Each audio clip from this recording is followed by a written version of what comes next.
पासे किसान अंदोलन ਨੂੰ ਹੋਰ ਤਿੱਖਾ ਕਰਨ ਦੀ ਤਿਆਰੀ ਕਰ ਰਹੇ ਨੇ ਤਾਂ ਦੂਜੇ ਪਾਸੇ ਪ੍ਰਧਾਨ ਮੰਤਰੀ ਲਗਾਤਾਰ ਖੇਤੀ ਕਾਨੂੰਨਾਂ ਦੀ ਵਕਾਲਤ ਕਰ ਰਹੇ ਨੇ।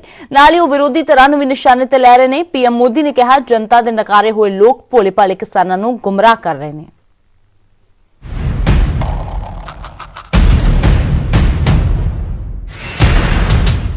सरकार ते किसानों के विचाले चल रहे खेती कानूनों के रेड़के के दौरान एक बार फिर तो प्रधानमंत्री मोदी ने किसान अंदोलन के बहाने विरोधी धिरां ते सवाल चुके ने। करीब 80 मिनट के भाषण दे विच पीएम मोदी ने 20 मिनट सिर्फ किसान अंदोलन ते गल कीती। प्रधानमंत्री ने कहा कि जिन्हां नूं लोक नकार चुके ने अज उही किसानां नूं गुमराह कर रहे ने। 2014 में सरकार बनने के बाद इन्ना ही नहीं, प्रधानमंत्री ने विरोधी धिरां नूं भी चैलेंज किया कि सरकार गलबात के लिए तैयार है पर गल तर्क और तथ्य के आधार पर होनी चाहिए है। तर्क और तथ्य के आधार पर हर कसौटी पर हमारे ये निर्णय कसे जा सकते हैं। उन लोगों को भी जो हमारे गौर विरोध करने पर तुले हुए उनको भी कहता हूं, मैं नम्रता के साथ कहता हूं, हमारी सरकार किसान हित में उनसे भी बात करने के लिए तैयार है। प्रधानमंत्री मोदी ने बगैर किसी का नाम ले यह भी कहा कि कुछ लोग किसानों ते सरकार के विचाले गलबात नहीं होंदे रहे। पीएम मोदी ने किसान अंदोलन के भटक जाने की गल भी कही और हिंसा के मुलजमां नूं छड़ाउण वाली मंग ते भी सवाल खड़े किए। लेकिन इसका माहौल दिखा करके ये राजनीतिक विचारधारा वाले चढ़ बैठे और अब एमएसपी वगैरह बाजू में क्या चल रहा है, ये लोग हिंसा के आरोपी ऐसे लोगों को जेल से छुड़ाने की मांगे कर रहे हैं। एमएसपी बारे प्रधानमंत्री ने दावा किया कि कानून लागू होने तो बाद किसानों को फायदा होया है। भाषण के दौरान उन्होंने खेती कानूनों के 6 फायदे गिनवाए और एग्रीमेंट फार्मिंग का जिक्र करते हुए एक बार फिर तो पंजाब का नाम लिया।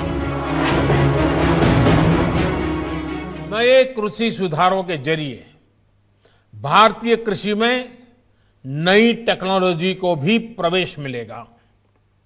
आधुनिक तकनीक के जरिए हमारे किसान अपनी उपज को बढ़ा सकेंगे, अपनी उपज को विविधता दे सकेंगे, अपनी उपज की बेहतर ढंग से पैकेजिंग कर सकेंगे।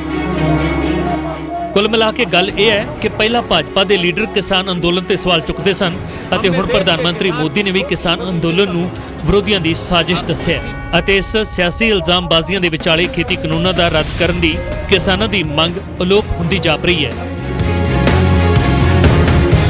Bureau report, news 18।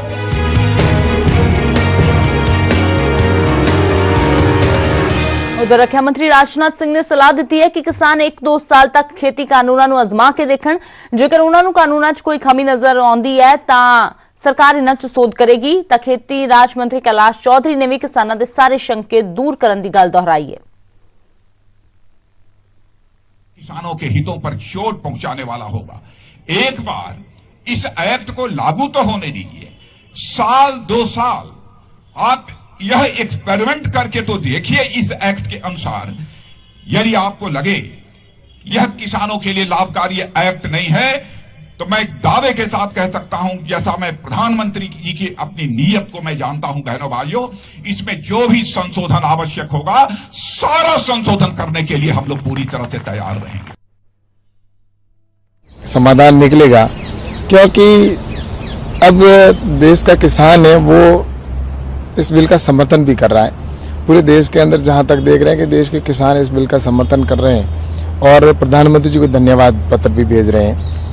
तो मैं सोचता हूं कि इस समय जो बॉर्डर के ऊपर जो किसान हैं उनको इस बात को समझना चाहिए और निश्चित रूप से ये बिल है वो किसान के हित के। और उसके बावजूद भी प्रधानमंत्री जी ने सामने कहा है कि अगर कोई शंका है तो उसके शंका के लिए भारत सरकार है वो उनके साथ खड़ी है और शंका के समाधान निकालने के लिए भारत सरकार है वो उनके साथ खड़ी। तो उधर सरकार दीयां तमाम कोशिशों के बावजूद किसान अपनी मंगां नूं लैके डटे हुए ने, जिस कारण पंजाब च बीजेपी नूं विरोध का सामना करना पै रहा है। बीजेपी वालों कई थावां ते समागम रखे गए जिथे वड्डी गिणती च किसान पहुंच गए ते इन्हां समागमां दा विरोध किया गया।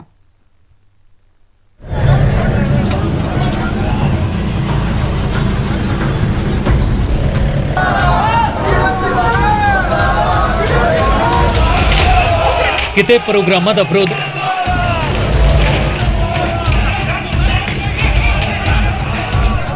ਕਿਤੇ ਕੇਂਦਰ ਸਰਕਾਰ ਦੇ ਖਿਲਾਫ ਨਾਅਰੇਬਾਜ਼ੀ।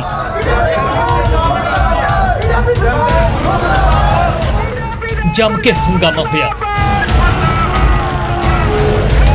ਤਸਵੀਰਾਂ ਪੰਜਾਬ ਦੇ ਅਲੱਗ-ਅਲੱਗ ਸ਼ਹਿਰਾਂ ਦੀਆਂ ਨੇ। ਸਭ ਤੋਂ ਪਹਿਲਾਂ ਗੱਲ ਮਲੋਟ ਦੀ ਕਰਦੇ ਹਾਂ। ਤਸਵੀਰਾਂ ਦੇ ਵਿੱਚ ਸਾਫ਼ ਦੇਖਿਆ ਜਾ ਸਕਦਾ ਹੈ ਕਿ ਕਿਸ ਤਰੀਕੇ ਦੇ ਨਾਲ ਇੱਥੇ ਕਿਸਾਨਾਂ ਨੇ ਵਿਰੋਧ ਪ੍ਰਦਰਸ਼ਨ ਕੀਤਾ। ਸਾਰਾ ਭਾਰਤ ਸੋਗ 'ਚ ਡੁੱਬਿਆ ਹੋਇਆ ਹੈ। ਸਾਰੇ ਭਾਰਤ ਨੂੰ ਮਾਰਨ ਵਾਲੇ ਪਾਸੇ ਤੁਰੇ ਹੋਏ ਨੇ। ਇਹ ਜਿੱਥੇ ਵੀ ਫੰਕਸ਼ਨ ਕਰਦੇ ਆ ਅਸੀਂ ਵਿਰੋਧ ਕਰਦੇ ਆ ਸਖਤ, ਭਾਵੇਂ ਹਰਿਆਣਾ ਹੋਵੇ, ਪੰਜਾਬ ਹੋਵੇ, ਰਾਜਸਥਾਨ ਹੋਵੇ, ਹੋਰ ਕਿਤੇ ਵੀ ਹੋਵੇ। ਜਿੱਥੇ ਭਾਰਤੀ ਜਨਤਾ ਪਾਰਟੀ ਦਾ ਕੋਈ ਨੁਮਾਇੰਦਾ ਆਊ ਜਾਂ ਇਕੱਠ ਕਰਨਗੇ, ਅਸੀਂ ਹਰ ਹਾਲਤ ਉਹਨਾਂ ਦਾ ਮੁਰਦਾਬਾਦ ਬੁਲਾਵਾਂਗੇ, ਸਖਤ ਕਰਾਂਗੇ, ਵਿਰੋਧ ਕਰਾਂਗੇ। ਇੱਥੇ ਬੀਜੇਪੀ ਦੇ ਵਰਕਰਾਂ ਦੇ ਵੱਲੋਂ ਦੇਸ਼ ਦੇ ਸਾਬਕਾ ਪ੍ਰਧਾਨ ਮੰਤਰੀ ਅਟਲ ਬਿਹਾਰੀ ਵਾਜਪਾਈ ਦੇ ਜਨਮ ਦਿਨ ਦੇ ਮੌਕੇ ਤੇ ਪ੍ਰੋਗਰਾਮ ਦਾ ਪ੍ਰਬੰਧ ਕੀਤਾ ਗਿਆ ਸੀ, ਪਰ ਇਸ ਪ੍ਰੋਗਰਾਮ ਦੇ ਵਿਚਾਲੇ ਕਿਸਾਨ ਪਹੁੰਚ ਗਏ ਅਤੇ ਉਹਨਾਂ ਨੇ ਪ੍ਰੋਗਰਾਮ ਦਾ ਵਿਰੋਧ ਕੀਤਾ।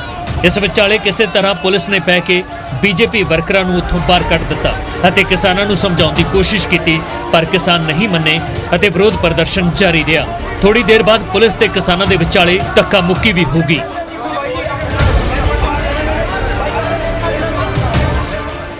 ਇਹਨਾਂ ਦੇ ਪੁਲਿਸ ਵਾਲਿਆਂ ਨੇ ਪਹਿਲਾਂ ਤਾਂ ਲਾਠੀ ਮਾਰੀ ਮੇਰੇ, ਫਿਰ ਇਹਨਾਂ ਨੇ ਮੇਰੀ ਪੱਗ ਨੂੰ ਹੱਥ ਮਾਰ ਕੇ ਪੱਗ ਲਾਈ ਆ।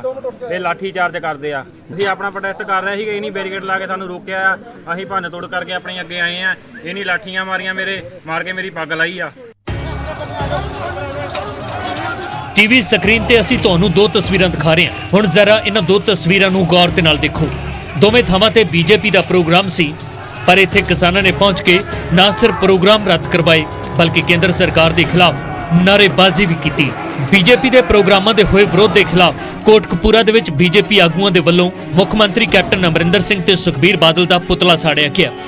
ਬੀਜੇਪੀ ਨੇ ਕਿਹਾ ਕਿ ਇਨ੍ਹਾਂ ਵਿਰੋਧ ਪ੍ਰਦਰਸ਼ਨਾਂ ਦੇ ਪਿੱਛੇ ਕਿਸਾਨ ਨਹੀਂ, ਬਲਕਿ ਕਾਂਗਰਸ ਪਾਰਟੀ ਤੇ ਅਕਾਲੀ ਦਲ ਦਾ ਹੱਥ ਹੈ।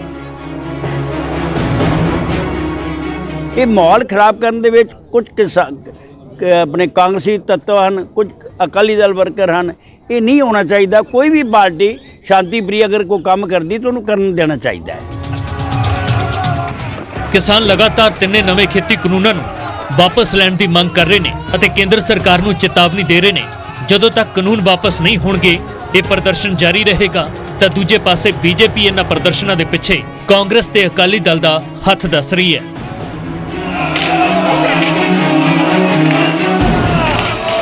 Bureau report, news 18।